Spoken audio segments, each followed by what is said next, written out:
ಯಾವಾಗ ವ್ಯಕ್ತಿಯು ಆತ್ಮಜ್ಞಾನವನ್ನು ಪ್ರಾಪ್ತಿ ಮಾಡಿಕೊಳ್ಳುವನೋ ಆಗ ಅವನಿಗೆ ಸ್ವಯಂ ತನ್ನನ್ನು ತಾನು ಅರಿಯಲು ಸಾಧ್ಯವಾಗುವುದು. ಆಗ ನೀನು ನನ್ನ ಹಾಗೆಯೇ ನಿನ್ನನ್ನೇ ಪರಮಾತ್ಮನ ರೂಪದಲ್ಲಿಯೇ ಕಾಣುವೆ ಎಂದು ಕೃಷ್ಣನು ಅರ್ಜುನನಿಗೆ ಹೇಳುವನು. ಆದರೆ ಆ ಪಟ್ಟವನ್ನು ಪ್ರಾಪ್ತಿ ಮಾಡಿಕೊಳ್ಳಲು ನನ್ನ ಮೇಲಿನ ಸಂಪೂರ್ಣ ಸಮರ್ಪಣೆ ಅನಿವಾರ್ಯವಾಗಿದೆ ಎಂದು ಕೃಷ್ಣ ಹೇಳಿದಾಗ ಅರ್ಜುನನು ಸಮರ್ಪಣೆ ಎಂದರೇನು ಮಾಧವ ಎಂದು ಕೇಳುತ್ತಾನೆ.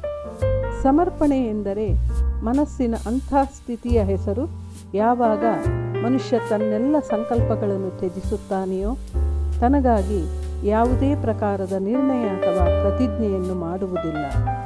ಯಾವ ಪ್ರಕಾರದ ಕಾರ್ಯವನ್ನು ಅವನಿಗೆ ಕೊಡಲಾಗುತ್ತದೆಯೋ ಅದೇ ಪ್ರಕಾರದ ಕಾರ್ಯವನ್ನು ಅವನು ಮಾಡುತ್ತಾನೆ. ವಾಸ್ತವವಾಗಿ ಸಮರ್ಪಣೆಯ ಅರ್ಥವೇನೆಂದರೆ ತನ್ನನ್ನು ತಾನೇ, ತನ್ನ ಮನಸ್ಸನ್ನು, ಬುದ್ಧಿಯನ್ನು, ಆಶಯವನ್ನು, ಜ್ಞಾನವನ್ನು ಹಾಗೂ ಭಾವನೆಯನ್ನು, ತನ್ನ ಸರ್ವಸ್ವವನ್ನು ಯಾರಿಗೂ ಅರ್ಪಣೆ ಮಾಡುವುದಾಗಿದೆ. ಹಾಗೂ ಅಂತಹ ಸಮರ್ಪಣೆಯನ್ನು ಭಕ್ತಿ ಎನ್ನುತ್ತಾರೆ.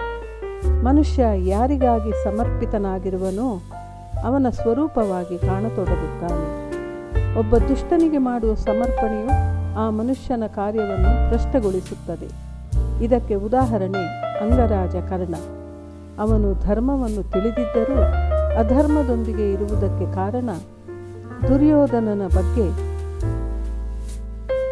ಅವನಿಗಿದ್ದ ಸಮರ್ಪಣೆ. ಆದುದರಿಂದ ಒಬ್ಬ ದುಷ್ಟನ ಬಗ್ಗೆ ಅವನಿಗೆ ಇರುವ ಸಮರ್ಪಣೆಯಿಂದಾಗಿ ಮಹಾಭಾರತ ಯುದ್ಧದಲ್ಲಿ ಅವನಿಗೆ ಶಿಕ್ಷೆಯಾಯಿತು. ಆದ್ದರಿಂದಲೇ ಸಮರ್ಪಣೆ ಉತ್ತಮರ ಪರವಾಗಿರುವುದು ಅವಶ್ಯಕ. ಅದರಿಂದಲೇ ಮನುಷ್ಯ ಉತ್ತಮನಾಗುತ್ತಾನೆ. ಕಬ್ಬಿಣದ ಸರಪಣಿಯಿಂದ ಅಪರಾಧಿಯನ್ನು ಕಟ್ಟಲಾಗುತ್ತದೆ.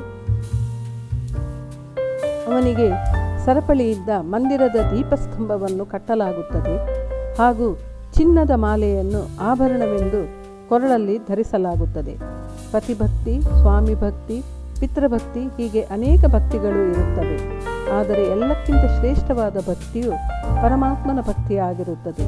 ಪರಮಾತ್ಮನ ಭಕ್ತಿಗೆ ಸಾಂಖ್ಯ ಹಾಗೂ ಕರ್ಮಯೋಗದೊಂದಿಗೆ ಏನು ಸಂಬಂಧವಿದೆ